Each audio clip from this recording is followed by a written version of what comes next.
For us, this was an incredible site. It was by no means your standard site of a front yard and a backyard. We had 3 different yards for this one. We had to deal with the front yard, and then there was this large expanse of green in the side yard, and then we had this smaller nook, which was the design challenge because it wasn't big, but it was one of the most important areas of the site. I have to say, when we first came here, it was a bomb blast. The front yard was a really interesting space. It had a slight change of grade, and it had a high traffic area to pedestrians. So we did want to tone that down. We wanted to embrace that nice change of grade, and we had a really cool client on our hands, so we wanted to give them something unique. So there's some basic rules we always apply when we're designing a front yard property. One is it usually has a straightforward walkway, and we want to break that up and we want to create some interest. So there's usually a jog in the walkway or a nice focal tree. You know, in the past we've done light cubes. There's certain things that really grab you as the designer and you gravitate to. So somehow or another, I knew there was going to be a bridge on this site. One of the other things we love to do when we're designing is to play around with the changes of grade. So on top of having this idea of a bridge, we had to cut the grade out to make the bridge happen. Plant material is incredibly important to us, and it's one of the layers in the landscape. We wanted to dig out the grade to accommodate the bridge, but we didn't want to lose that feeling of digging out the grade with a whole bunch of fluffy plant material, so we did a nice carpet of ground cover.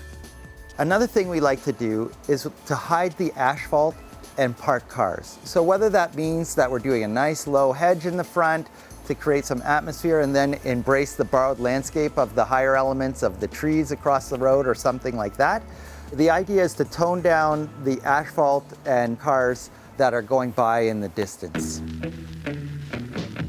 This area was very interesting. Hi, how are you? So this area was very interesting, and as much as there are some wonderful bones for us to work with, there are some design challenges. The space between the house and the property line was very narrow, all things considered, and it was a little longer. So how to make that space work? So we went with this long elbow-shaped built-in seating, and we in turn went with this beautiful rectangular as opposed to square fireplace. We really like outdoor fireplaces. They're easy, they're modular, you can bring them in and just hit a propane tank and plug it in and you're on your way. Because the house was imposing and there was a fence and not a lot of room in between, it was kind of a risky maneuver to design the arbor because there was the risk of having it too closed in. But after we did a bit of study for the site and coming up with the arbor design that was loose and a little more airy, I think it really worked. And it also gave us a wonderful opportunity for string lights between the house and the arbor. When we designed this, the idea was to have a floating feel to the bench and incorporate the steel with the wood.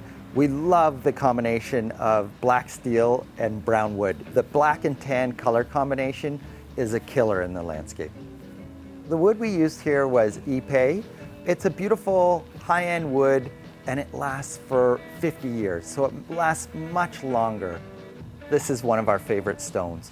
We really look out for our clients' budget. So there are some fantastic man-made stones that are modern and modular and simple. Less is more. Its job is not to stand out.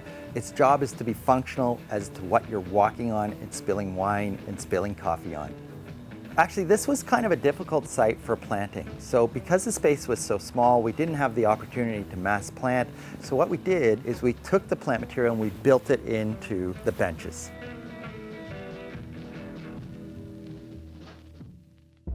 So the side yard was very interesting. When we first got here, there's a massive trampoline. So you knew that the client engaged with the side garden, and you can't compete with it. We're not gonna put a trampoline in a space like this, and we're not gonna put a trampoline in the front yard.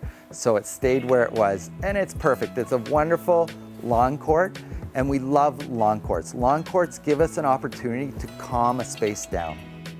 Always the idea when you're landscaping is to soften between the house and the garden. So we put in nice plant material all the way around the house, but then we wanted the client to have some atmosphere when they're looking out from the house as well. So we put in plant material around the fence, up against the garage, and again, we went with the mass planting and winter interest and low maintenance. So a bit of a signature piece for us are these glass cubes. So whenever we get the opportunity to use them, we're very happy. They offer some really nice structure and plant material and create this wonderful contrast, a rigid, beautiful, soft white with loose plant material. And they look amazing in the evening. We're very often advising clients when it comes to budget and where to spend money. Don't spend it on what you're walking on. Spend it on your three-dimensional elements, your arbor and your plant material and your lighting and your furniture. And some of these things we don't even do, but that's where you get your value. So there are a couple wonderful things about working on this project. First of all, it was a different and unique site, which challenges you and makes you think outside of the box. And I have to say, the clients were wonderful people to work with, which is a huge part of the project.